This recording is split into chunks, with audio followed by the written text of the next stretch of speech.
Hello.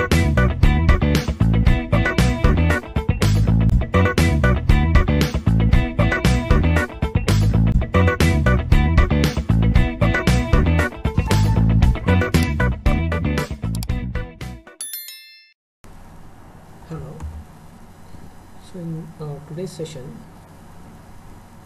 we'll be discussing about the erosive wear in the subject tribology.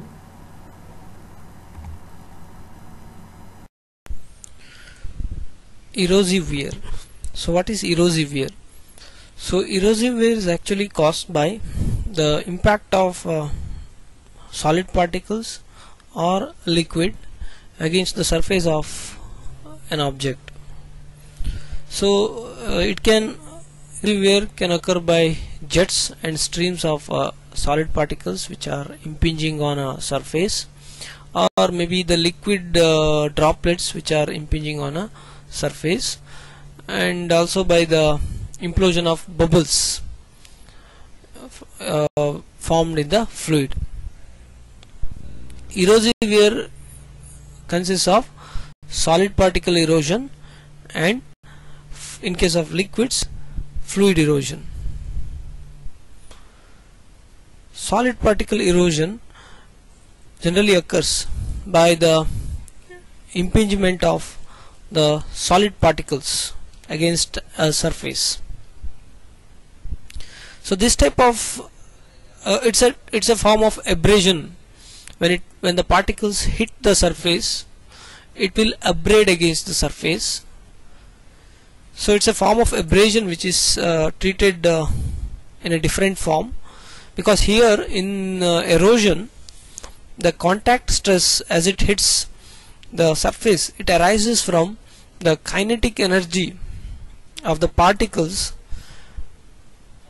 which are hitting that surface, or if it is liquid, it is the kinetic energy of that liquid stream which hits the surface. And here the erosive wear rate is a function of the three parameters. One is particle velocity, it is nothing but the kinetic energy of the stream of particles, and the second one is the impact angle, the angle with which they hit the surface, and also the size of the abrasive or the particles. As in the case of abrasive wear, erosive wear occurs by plastic deformation or brittle fracture, depends upon the material that is subjected to erosion, and also upon the operating parameters like the impact angle and the size and shape of the particles. So wear rate dependence on the impact angle for ductile and brittle materials is different and is shown in the figure. So in the case of ductile materials, the maximum erosion takes place at an angle of 20 degree to the surface. We can see the rate of erosion or erosive wear versus the angle of attack, theta in degrees, for ductile and brittle materials. So as in the case of abrasive wear, erosive wear occurs by plastic deformation in the case of ductile materials, or by means of brittle fracture in case of some of the brittle materials. In case of ductile materials, they will be subjected to plastic deformation, and the material is removed by the cutting action of the eroded particle.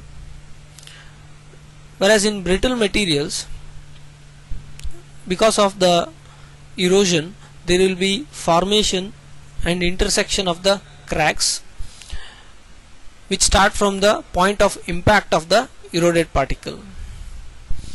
And in case of brittle materials, the degree and severity of the cracking is affected largely by the shape of the abrasive particles, and the shape of these abrasive particles affect the pattern of the plastic deformation around each of indentation, and also the proportion of the material that is displaced from each of the impact. That is, sharper particles will lead to more localized deformation and also more wear as compared to the round particles. Solid particle erosion is a problem in many of the machineries, like ingested sand particles in gas turbine blades, and the helicopter and airplane propellers. The windshields of the airplanes are also subjected to erosion. The nozzles for sandblasters and coal turbines and hydraulic turbines. The centrifugal pumps used for the coal slurry pipelines. But it has got useful applications also, like in sandblasting, abrasive deburring, and erosive drilling of some of the hard materials. Coming to the next type, that is the fluid erosion. So there are basically two types of fluid erosion. One is liquid impact erosion and the second one is cavitation erosion. So what is liquid impact erosion? So when small drops of the liquid strike the surface of the solid at high speeds, that is the liquid particles are impinging against the surface of the solid, then there may be very high pressures that may be developed, which may even exceed the yield strength of most of the materials.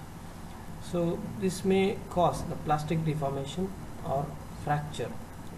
It may result from a single impact, or sometimes the repeated impact may lead to the pitting and erosive wear. So one more type in this is so this type of liquid impact erosion, it's actually the damage which is caused by this process. Okay, it's important in the many of the moisture erosion of the steam turbine blades, then which is actually operating with the wet steam, then rain erosion of the aircraft and missile surfaces, and also helicopter rotors. Similarly, the nuclear power plant pipes and also the heat exchangers. Now coming to the second one, that is the cavitation erosion. Cavitation erosion is actually defined as the repeated nucleation, growth and collapse of the cavities of the bubbles in a liquid so this arises when the solid and fluid are in relative motion, and those bubbles which are formed in the fluid, those become unstable and implode against the surface of the solid. So when this bubbles collapse against the solid, then it may remove the material. Okay, so this is what is called as liquid erosion and cavitation. References. These are the references which I have referred to, and I acknowledge all such references.